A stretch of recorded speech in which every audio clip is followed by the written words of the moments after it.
두 번 다시는 부산에 와서 지역감정 선동하지 말아요. 이렇게 한번 말씀 한번 해주십시오. 물갈이를 해가지고 떨어지면 무슨 소용이 있어요? 머리 깎고 바깥에 나가가지고 지금 왜 조금 몸가를 내려있나? 자유한국당은 왜 그렇게 조국에 집착하는 아니 조국이 국민이 넣으라 하니까 될 수밖에 없습니다. 국민 분들이 단초를 이 정부가 대통령이 안녕하세요 구독자 여러분, 저는 디리토리 박보걸입니다. 오늘 라이벌 저는 내년 총선을 전망하기 위해서 부산에서 가장 바쁜 두 분을 어렵게 모셨습니다. 더불어민주당 부산시당 정재수 위원장과 자유한국당 부산시당 유길중 위원장 모셨습니다. 안녕하세요. 네, 안녕하세요. 반갑습니다. 반갑습니다. 네.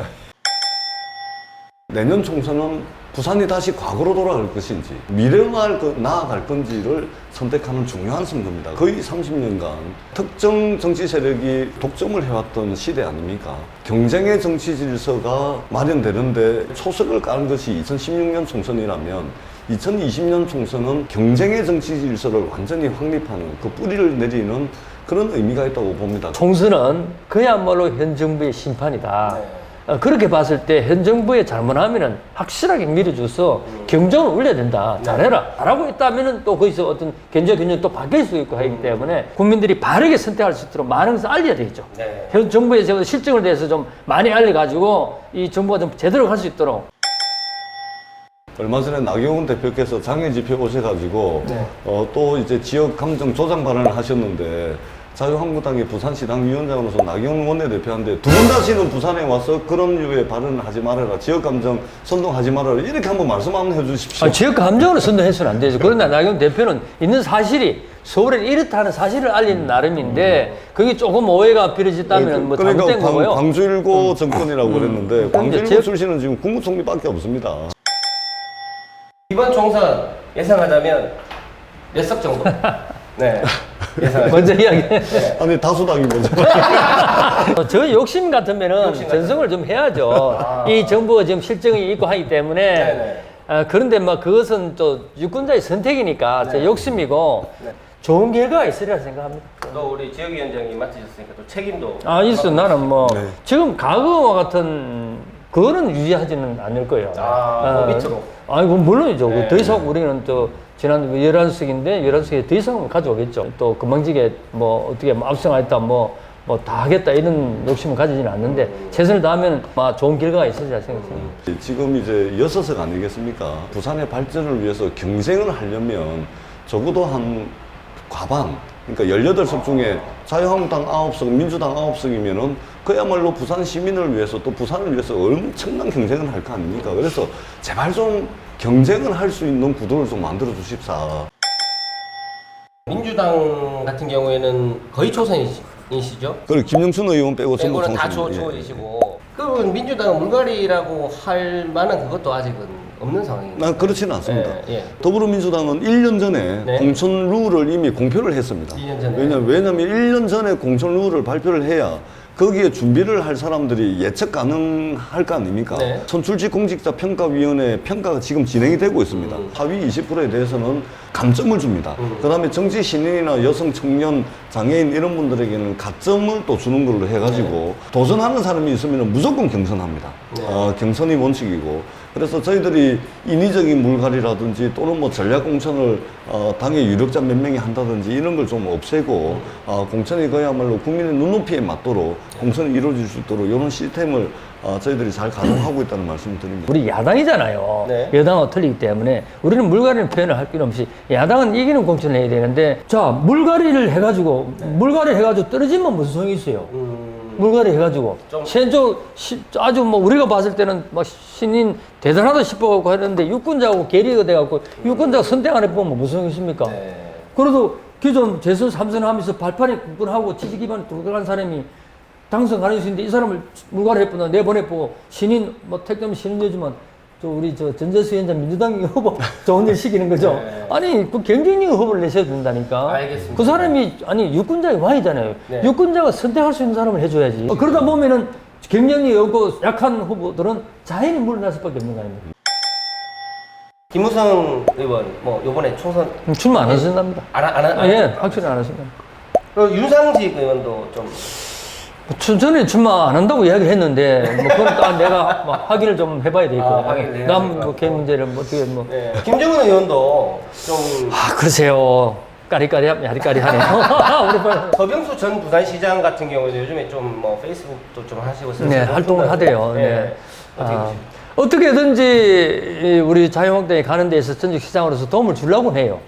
그러나 본인 생각과 뭐 내가 결정가 있는 것도 아니고 네. 우리 당에서 필요로 하면은 또 그런 사람도 쓰지 않겠나 싶은데 그거는 뭐 당과 본인 문제죠. 적어도 부산 시민들이 보시기에 야 그래도 민주당이 부산 발전을 위해서 좋은 사람들을 좀 영입하려고 노력했구나. 네. 또 좋은 사람들을 좀 내세웠구나 라는 평가를 받을 수 있어야 될 거 아닙니까? 그래서 지금 우리 지역위원장들이 모든 곳에서 열심히 하고 계십니다. 네. 조금 힌트 뭐 없습니까?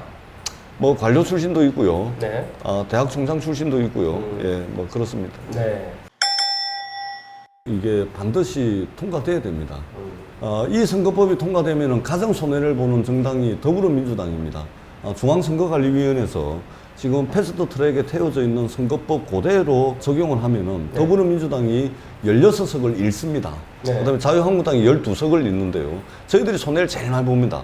그럼에도 불구하고 더불어민주당은 왜 선거법을 개정하려고 하냐면은 지금의 선거법은 국민들의 민의를 제대로 반영하지 못합니다.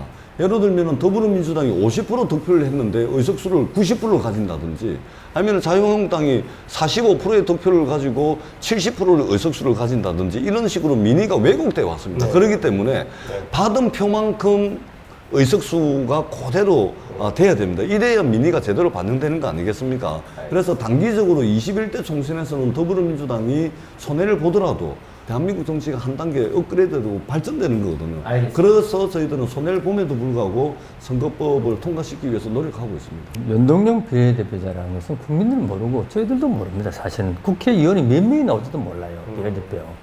이거는 오히려 전세시장 민의 침탈 잘못됐다는 오히려 민의를 저버리는 겁니다. 이 다수결의 원칙에 있어 또 대통령 선거제에서 그런 연정할 수 있도록 다당제가 이렇게 분산되어 나왔을 때는 옳은 민의 정책을 수반할 수가 없어요. 네. 다당제가 되면서 네. 어떤 더 분란만 가져오는 거기 때문에 또 선거법이라는 것은 이때까지 저희 여야 합의로 해서 이루어졌는데 네. 이렇게 힘의 논리에서 가져간다는 것은 뭔가 그 힘에 가져하려는 유리하기 때문에 가져가는 네. 겁니다. 유리하기 알겠습니다. 때문에 예, 예. 정의당하고 그 살려갖고 같이 연정을 해가지고 다시 또 과반수 이상을 얻겠다는 이런 어떤 그런 수를 쓰면 안 되죠. 알겠습니다. 정치가 소설이 되면 안 되는데 알겠습니다. 동남권 신고화 문제는 되고 안 되고 선택 사항이 아닙니다. 무조건 돼야 됩니다. 부산, 울산, 경남에서 발생하고 있는 항공 물동량의 96%를 김해공항이 아니라 인천공항에서 다 처리를 하고 있습니다. 인천공항에 자연재해가 생기면 지금 대한민국의 대체공항을 중국의 푸동공항으로 쓰고 있습니다. 말이 안 되는 겁니다. 부산, 울산, 경남을 중심으로 한 동남권 경제를 위해서라도 그다음에 대한민국의 국가 균형 발전 이거는 선택이 아니라 필수적으로 해야 되는 것입니다. 만약에 총리실에서 푸동하면 어떻게 돼요? 저는 총리실이 잘 판단을 할 거라고 생각을 합니다. 총리실에서 대정부 질문에서 총리께서 정치적 고려 없이 기술적 검토만 하겠다고 말씀을 하셨거든요. 그래서 저는 제대로 된 결과가 나올 거라고 생각을 하고요. 이 자리를 빌어서 꼭 한 가지만 말씀을 드리고 싶은 것은 지금 많은 부산 시민들께서 가덕신공항이 생기게 되면 김해공항이 폐쇄되는 걸로 알고 있거든요. 근데 절대 그렇지가 않습니다. 인천공항이 생겼는데 김포공항이 그대로 노선을 다 운항을 하고 있지 않습니까? 그렇듯이 가덕신공항이 생기더라도 김해공항이 지금 가지고 있는 국내선 노선, 중국, 일본 노선, 가까운 동남아시아 노선은 그대로 가져갑니다. 그래서 인천공항, 김포공항 체제, 그 다음에 가덕신공항, 김해공항 체제로 간다는 말씀을 꼭 드립니다. 네, 알겠습니다. 저희들도 우리 관문공항이 만들어진다는 데서는 반대하지 않아요. 오히려 우리 당은 지난 10년간 가덕주 신공항에 의해서 얼마나 투자를 했습니까? 그러나 외국, 프랑스 기술 전문가, 국토부 전문가 모든 사람들이 검증해가지고 도저히 가덕 신공항이 안 되기 때문에 자선적으로 김해 신공항 확장을 가져온 거잖아요. 네. 김해 공항이 지금 포화 상태에 대해 얼마나 불편합니까? 네. 그래서 이번 예산이 수도돼 있어요. 설계, 확장 설계 예산을 편성했는데 이게 또 스톱을 시키고 총리실에서 다시 국토부에서 안 된다는데 가져와갖고 기술 검증하겠다는 거예요. 기술 검증 다 했죠. 무슨 또 기술 검증하는 거예요. 이래 되니까 나는 진짜 의아심이 들어요. 내가 동의해줬어요. 감문공 한다 좋다. 시장 한다 좋다. 빨리 그런 결정해라. 이렇게 자꾸 우리 시민들 가지고 우려하지 말고 시간만 끌지 말고 그러면 빨리 결정해서 가덕 신공을 만들겠다. 감문공을 만들겠다 해서 12월 2일자 예산 편성 내년도에 예산 편성 될 때 담원 설계비용이라도 열어라. 그러면 우리가 믿을 수 있지. 이제 확정됐구나. 네. 정부에서 해주구나.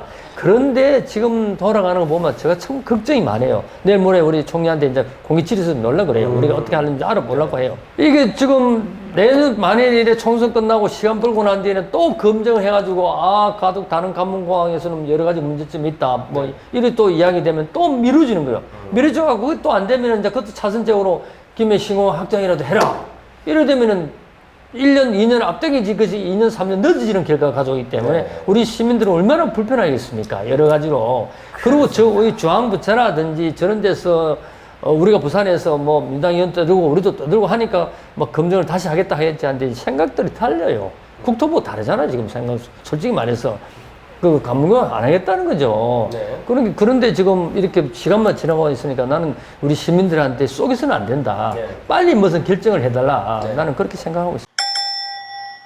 왜 조국 몸가를 내려있나, 막 이랬었지. 뭐, 저희들 무슨 힘이 있습니까? 계속 조국, 법무장관이 사퇴하지 않고, 이게 수습되지 않고 간다 그러면 내년 총선에 큰 영향이 있겠죠. 저는 그렇게 유리한 봅니다. 방향으로. 우리당은 유리하죠. 친구들이. 네, 그 조국 장관 국면이 민주당에 있어서 좋을 일은 없습니다. 예. 조국 장관 문제로 2달간 나라가 시끄럽지 않습니까? 네. 그러니까 40명이 넘는 특수부 검사에 검찰 수사관들까지 합하면 100명이 넘는 인력이 총 투입이 돼가지고 지금 수사를 하고 있지 않습니까? 네. 뭐 집권 여당이나 대통령이 뭐 수사에 개입한다라고 말씀을 하시지만 개입을 하는데도 저렇게 하겠습니까? 개입하는 것이 아니라는 것은 검찰의 수사 행태를 통해서 이미 드러나고 있는 것이고 네. 다만 우리 국민들께서 조국 장관에 대해서 불편해하시고 화가 나 계신 부분이 있습니다. 그런데 우리 정치권은 적어도 자기 성찰하고 자기 반성하는 기반 위에 서 있는 정치인이라면 네. 이제 이 시점에서는 과연 국민들께서 조국 개인에 대해서 불편해하는 이것을 넘어서서 우리 사회 거대한 기득권 카르텔, 기득권 덩어리에 대한 문제의식에 좀 근원적이고 근본적인 접근을 해야 될 시점에 왔다고 생각을 합니다. 검찰개혁도 국민들께서 이제 100만 명이 넘는 분들이 촛불을 들기 시작했습니다. 세계 역사상 유례가 없는 대한민국 검찰이 권력을 가지고 있는 거 아니겠습니까? 이번만큼은 검찰개혁 반드시 해야 됩니다. 국민 위에 군림하는 검찰이 아니고 헌법 위에 군림하는 검찰이 아닌 검찰개혁 제대로 이뤄낼 수 있도록 최선을 다하겠습니다. 검찰 개혁은 있어야죠. 검찰 개혁인데 검찰 개혁은 어제 윤석열 총장도 이야기했잖아요. 네. 개혁은 하겠다, 네. 뭐든지 하겠다. 그리고 공수처라든지 개혁, 뭐 수사권 조정은 국회에 넘어와 있어요. 네. 조국 법무장관이 하는 게 아니에요. 네네. 오히려 조국 법무장관이 있음으로 인해서 개혁이 안 될 수가 있어요. 기득권의 위선을 보여주는 것은 조국이 완전 표본입니다. 네. 이때까지. 조국 법무장관 때 문재인 정권까지 같이 넘어가고 있어요. 비판요. 왜 저렇게 사태를 하시겠나. 옛날 정권들 보면 조그마한 뭐가 허물이고 문제가 있어도 스스로 물러나고 조금만 물러나면 나라가 조용하고 네. 이제 좀 뭐 정말 뭐 사회계획을 있으면 하게 되고 국가 경제를 또 되돌아볼 수 있는데 왜 이렇게 저렇게까지 조국 법무장관 하나를 위해서 네. 국민들이 민의를 저버리고 조국 장관을 매달리고 있는지 참 궁금해요. 자유한국당은 왜 그렇게 조국에 집착을 합니까? 아니 조국이 국민이 넣으라 하니까 아니, 국민들이 넣으라고 하니까 우리는 국민의 편이 져서 심판해야 되는 거고 아니죠. 또 우리가 봤을 때도 그 위선제이고 부도덕하고 모든 어떤 뭐 그 얘기 그만하면 안 됩니까? 한 말씀만 더 드릴게요. 할 게 한 많죠. 말씀만 더 드릴게요. 왜 그러냐면 이야기하세요. 자유한국당 의원들께서 조국보다 더 깨끗하고 더 청렴하기 때문에 조국을 공격하는 게 아닙니다. 지금 자유한국당은 20대 국회 들어가지고 3년이 넘는 기간 동안 20번이 넘는 국회 보이콧을 했습니다. 이거 계산을 하면 2달에 한 번꼴로 국회를 멈춰 세웠습니다. 그리고 9번에 걸친 특검과 국정조사 요구를 했습니다. 뿐만 아니라 끄떡하면은 장애로 나가가지고 장애투쟁한다 그러고 막말을 쏟아내고 부산에 와가지고 지역감정 조장 발언을 하고 이런 식으로 하고 있습니다.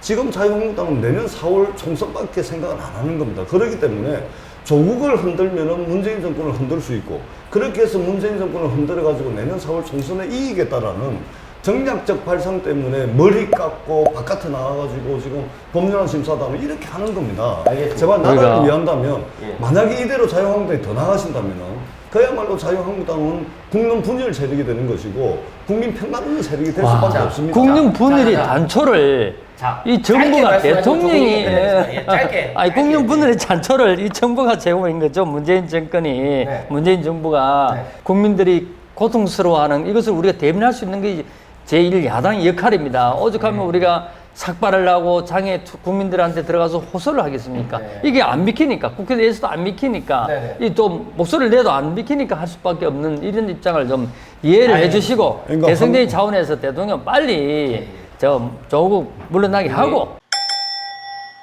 전재수 위원장 뭐 열심히 하고 계시니까 좋은 결과가 있으리라 생각하고 제발 그 민주당이 이기려면은 조국을 빨리 사퇴시키고 대통령이 이제 국민 통합을 가져가면서 뭐 정책도 경제 정책도 대전환 가지고 바꾸면 지면은 이 민주당이 살아날 거고 정말 저는 오히려 이렇게 가면 우리 당이 뭐 유리하다 하는 분도 있어요. 그러나 난 그걸 떠나서 정치를 하는 사람으로서 양심으로서 정말 이 나라가 국민 분열이 나고 경제 성장 가져오고 좀 국민들이 행복하고 경제 선진국으로 잘 갔으면 좋겠어요. 누가 정권 자꾸 안 좋고 떠나서 그래서 화이팅 하세요.